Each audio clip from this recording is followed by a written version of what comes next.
Sahabat jari pelawi chess, saya pengen tahu bagaimana tentang permainan catur kalian pada saat ini.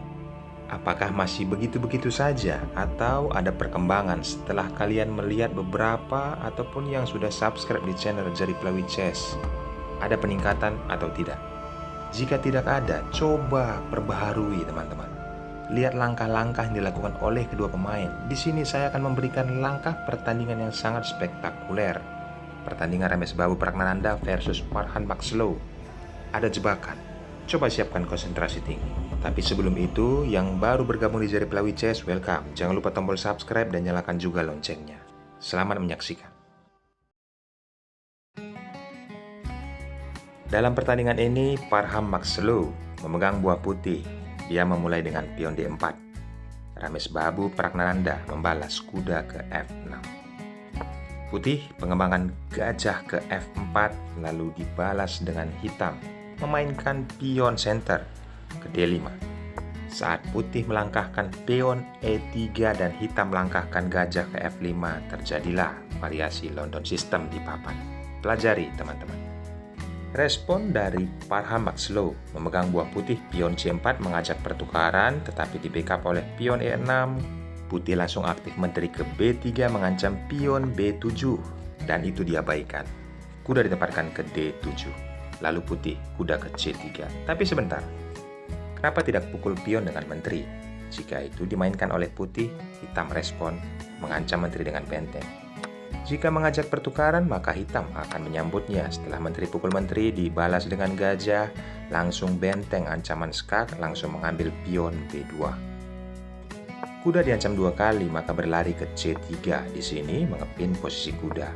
Setelah kuda membackup, lihat roka di sayap raja. Hitam lebih unggul. Langkah posisional paling baik di sini untuk buah hitam. Karena gajah masih terjebak dan putih rajanya belum rokade. Kita kembali. Jadi setiap langkah yang dianalisis kalian bisa pelajari teman-teman. Pion B7 tidak baik untuk dimakan. Farhan Makslow melihat hal itu, penempatan kuda ke C3 lalu pion pukul pion disambut oleh gajah. Di sini Ramesh Babu Pragnananda langsung aktif kuda ke B6 mengancam gajah. Gajah ditarik mundur ke E2. Permainan pun berlanjut. Respon dari hitam melihat peluang di lini center, langsung mengaktifkan pion A5 menghambat pergerakan menteri ataupun melindungi kotak B4. Pion A3 dimainkan. Di sini jelas sama-sama mengamankan kotak B4. Setelah hitam melangkahkan pion C6, jelas terlihat di sini sudah tidak baik lagi bermain di lini center, maka dari itu penempatan gajah ke G5 mengepin posisi kuda dan di backup oleh gajah. Pion F3 dimainkan berharap bisa maju ke depan untuk mengancam gajah. Pion A4, menteri mundur ke D1. Kuda ke D7, gajah pukul gajah. Penyerangan permainan terjadi teman-teman. Pion E4 dimainkan mengancam gajah seperti tujuan awal. Kali ini gajah dimundurkan ke G6. Lalu putih pengembangan kembali kudanya ke H3. Setelah hitam rokade sayap raja, putih juga melakukan hal yang sama. Permainan berlanjut, pion F6 memberikan ruang bagi gajah petak putihnya. Farhan Makslow menguasai lini center dengan 3 pion yang berbaris. Hal itu langsung dipecah oleh pion. Setelah pion pukul pion disambut oleh pion. Kali ini pion F5 dimainkan. Sudah ada ruang diciptakan, maka dari itu gajah ke F7. Menteri mencoba mengambil tempat yang paling strategis ke G3. Itu tujuan berikutnya. Setelah melihat langkah kuda ke C5, mengepin posisi kuda karena harus melindungi pion yang ada di E4. Kuda tidak bisa kemana-mana, maka dari itu menteri ke G3. Gajah mengajak pertukaran diabaikan, dilindungi oleh benteng. Pragnananda langsung menguasai kolom D dengan bentengnya. Kuda mundur ke F2, mengambil posisi yang lebih strategis nanti ke depan jika pion dimainkan ke F6.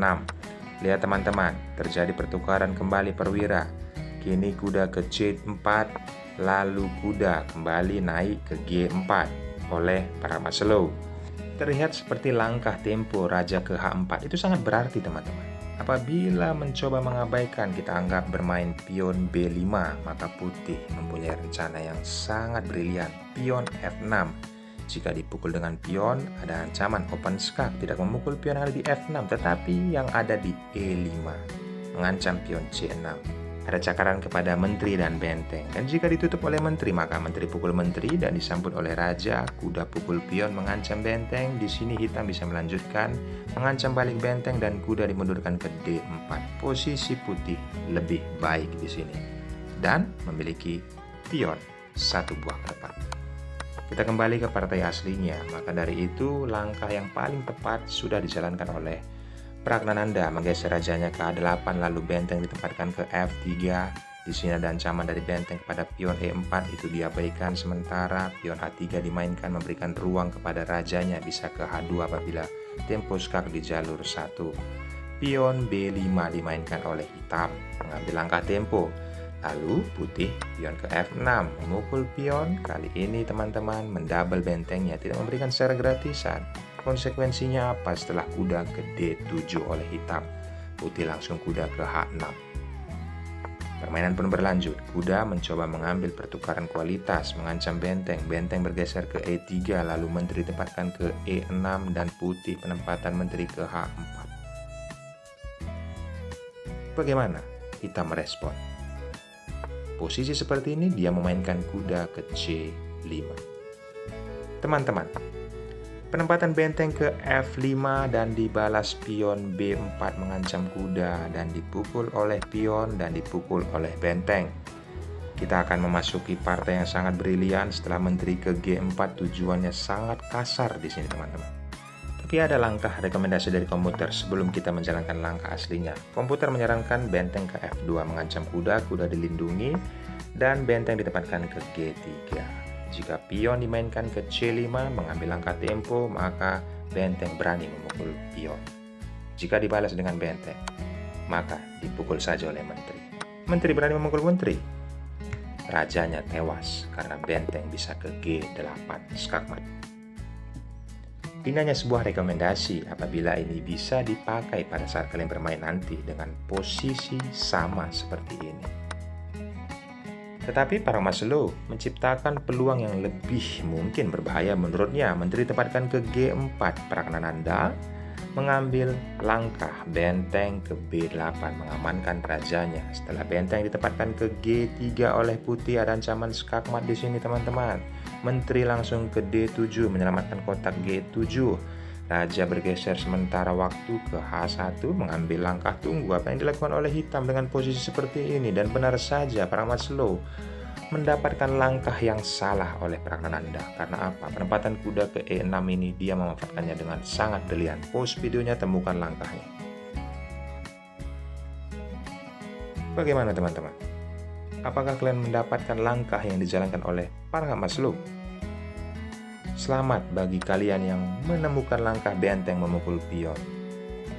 Karena sebelumnya coba kita pelajari sebelum kita langkahkan partai asli ini. Langkah terbaik hitam tidak memainkan kuda ke F6 tetapi memainkan kuda ke C4. Jika benteng memukul pion, ini partai aslinya yang dijalankan. Ada menteri pukul menteri langsung. Jika benteng pukul benteng disambut oleh benteng dan benteng pukul menteri.